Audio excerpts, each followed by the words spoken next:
Want to write like a literary legend? Today we're diving into aspects of Hemingway's writing routine, why those things work for him, and why it could potentially work for you too. I think it's always fun to try new things when writing, and that can be taking elements of other people's routines and trying them out for ourselves. Make sure you stick around for the last one on the list because it's a tip I use in my own writing and one of my favorite ways to keep momentum going. Okay, so a little bit about Ernest Hemingway. He is, of course, a towering figure in the 20th century literature, is celebrated for classics like The Old Man and the Sea, A Farewell to Arms, and For Whom the Bell Tolls. He's known for his sparse, powerful prose and deep emotional resonance. Hemingway's work redefined modern storytelling and earned him a Nobel Prize in Literature in 1954. And he wasn't just a writer, but he was also a cultural icon, a war correspondent, adventurer, and larger-than-life personality whose experiences profoundly shaped his stories. But Hemingway's success wasn't solely a result of talent or inspiration,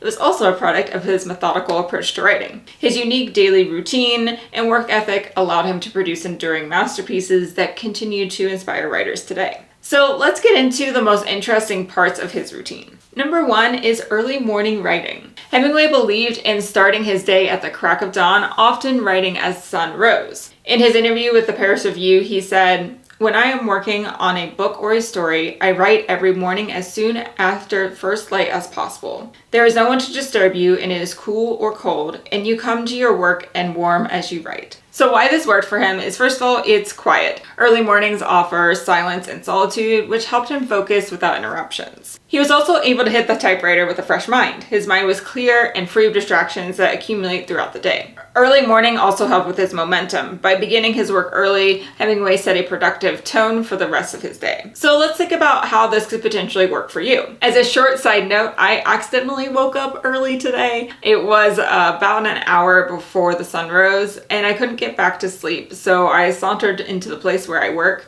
And I'm sure we've all had those mornings before where it's super quiet and it feels like the world is ours. So I kind of get this. Mornings often provide a fresh start, making it easier to focus on creative work. During this time, your brain is naturally in a state known as sleep inertia, which can help you think more creatively before the demands of the day take over. The early hours are also free from distractions like emails, social media, or household responsibilities, so creating an ideal environment for deep work. Another benefit to writing first thing ensures that you get it done before other responsibilities take over. Starting early eliminates excuses and prioritizes your writing when you could be at your mental peak. Even just an hour in the morning can lead to consistent progress as well, so you don't need to write all day to make meaningful strides in your project. A focused, distraction-free hour can result in significant word count or breakthroughs in your story's plot or characters. Plus, the sense of accomplishment you feel after can boost your confidence for the rest of the day, which is a great bonus. The second thing Hemingway did was stand while writing.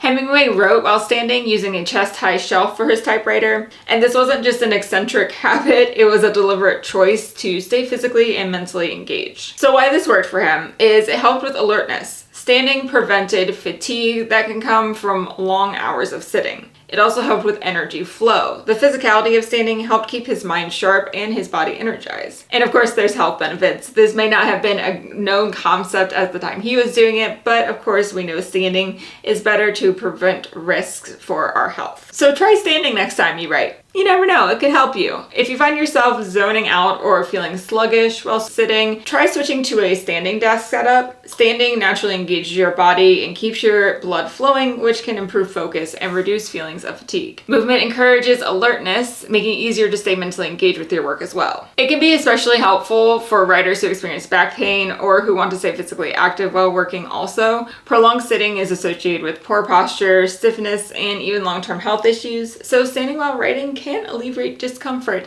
and help you avoid physical strain, which of course can make your writing feel more dynamic and fun to begin with. Additionally, the shift in physical position can lead to a shift in mindset. Many writers find that changing how their physical approach to writing, whether they're standing, pacing, or even dictating, can break through creative blocks and spark new ideas. Also, a fun bonus tip, get an under-the-desk treadmill, bike, or an elliptical. I have an elliptical and it's really helpful just to kind of move my legs and get some blood flowing if I want more energy in what I'm trying to achieve. Also, a quick break for a Hemingway fun fact. He rewrote the last page of Farewell to Arms 39 times before he was happy with it. Okay, the third thing that Hemingway did was he tracked his daily word count. He tracked his daily output on a chart, so as to not kid myself, he said when the writing wasn't going well, he would often knock off the fiction and answer letters, which gave him a welcome break from the awful responsibility of writing, or as he sometimes called it, the responsibility of awful writing. He had numbers ranging on his chart from 450, 575, 462, 1250 to 512. And he explained that the days that had higher figures, he was putting in extra work so he wouldn't feel guilty the following day fishing on the Gulf Stream. So why this worked for him is consistency. So this tracking provided structure and a sense of accomplishment, ensuring steady progress on his manuscripts. It also helped with accountability. So the act of tracking his progress kept him disciplined and mindful of his output.